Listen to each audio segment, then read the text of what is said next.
একজন উকিল ট্রেনের এসি কেবিনে একাকী যাচ্ছিলেন। কিছুক্ষণ পরে এক সুন্দরী আসলেন এবং অপর পাশের সিটে বসে পড়লেন।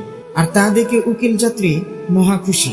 দীর্ঘ যাত্রায় এরকম একজন সঙ্গী পেতে কার না ভালো লাগে, আর সে যদি হয় কোনো সুন্দরী, তবে তো আর কথাই নেই।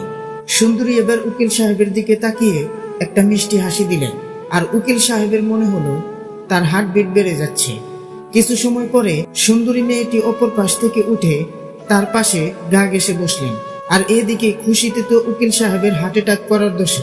সুন্দরী মহিলাটি লোকটির পেশাগত পরিচয় ধারণা করতে পারেনি, তাই এবার তার কানের কাছে মুখ নিয়ে আস্তে আস্তে বলল, তোমার মানিব্যাগ, মোবাইল, টাকা পয়সা যা কিছু আছে সব আমাকে দিয়ে দাও, না হলে আমি এখন ডেকে লোক জড়ো করব, সবাই তোমাকে গণদুলাই দিবে। উকিল লোকটি এমন ভাব দেখালেন যেন তিনি কিছুই শুনতে পায়নি। তিনি হাত দিয়ে ইশারায় বুঝাতে চাইলেন তিনি বধির, তাই কানে শুনতে পান না। যদি কিছু বলতে চান তবে তা এই কাগজে লিখে দিন। এই কথা ইশারার মাধ্যমে সুন্দরী মহিলাকে বুঝালেন। অতঃপর পকেট থেকে তিনি এক টুকরো কাগজ বের করে দিলেন।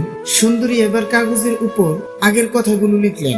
উকিল সাহেব এবার কাগজটি নিয়ে পকেটে রেখে দিলেন এবং হাসতে হাসতে বললেন, এবার তুমি না, আমি চিৎকার দিয়ে পুলিশ ডাকবো। নীতিবাক্য: লিখিত প্রমাণ হাতে রাখা খুবই জরুরি। জীবনে একা থাকতে শেখা প্রয়োজন, কারণ সবচেয়ে খারাপ মুহূর্তগুলি একাই কাটাতে হয়। এত আলো পৃথিবীতে, তবুও পৃথিবীর মানুষগুলো এত অন্ধকারে কেন? সেই মানুষটির সাথে কখনো বন্ধুত্ব রেখো না যে সবার সামনে তোমায় ছোট করে। সেটা যদি মজার ছলে হয় তবুও। ক্ষমা চাইলে সব মাফ হয় না। হৃদয়ে এসে লাগা কথাগুলো সহজে বলা যায় না।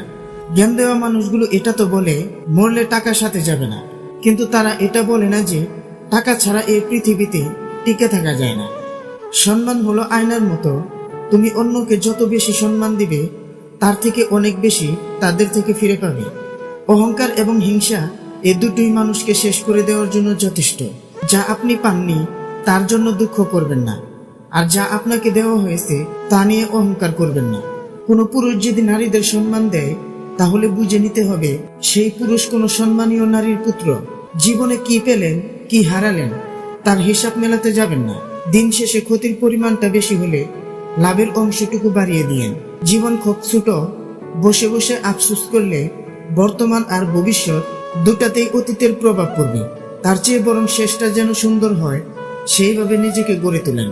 কাউকে আপনার চেয়ে ভাগ্যবান মনে করে নিজের জন্য আফসোস করবেন না, কারণ আপনার ভাগ্যে তাই আছে যা আপনার জন্য কল্যাণকর। ভালোবাসার মাঝে হালকা ভয় থাকলে সেই ভালোবাসা মধুর হয়, কেননা হারানোর ভয়ে প্রিয়জনের প্রতি ভালোবাসা আরো বেড়ে যায়। জীবনে পারফেক্ট মানুষ থাকার চেয়ে মানসিক শান্তি দিবে এমন একটা মানুষ থাকা খুবই প্রয়োজন। 32 বছরের ছেলে 18 বছরের মেয়েকে বিয়ে করলে প্রধান যে সমস্যা হয় তা হলো ভাবনা এক হয় না। 32 বছরের একটি ছেলের মন মানসিকতা আর 18 বছরের মেয়ের মন মানসিকতায় যথেষ্ট ফারাক থাকে। যখন 18 বছরের মেয়েটি দেখবে তার বন্ধুদের স্বামীর বয়সের ব্যবধান কম আর তার বর তার থেকে 12 বছরের বড়, তখন হতাশা আসবে। টাকা পয়সা দিয়ে জীবনের সুখ শান্তি বিচার করা যায় না। ভিডিওটি ভালো লাগলে প্লিজ একটি লাইক করবেন, কারণ আপনাদের একটি লাইক আমাদের পরবর্তী ভিডিও বানাতে উৎসাহ যোগায়।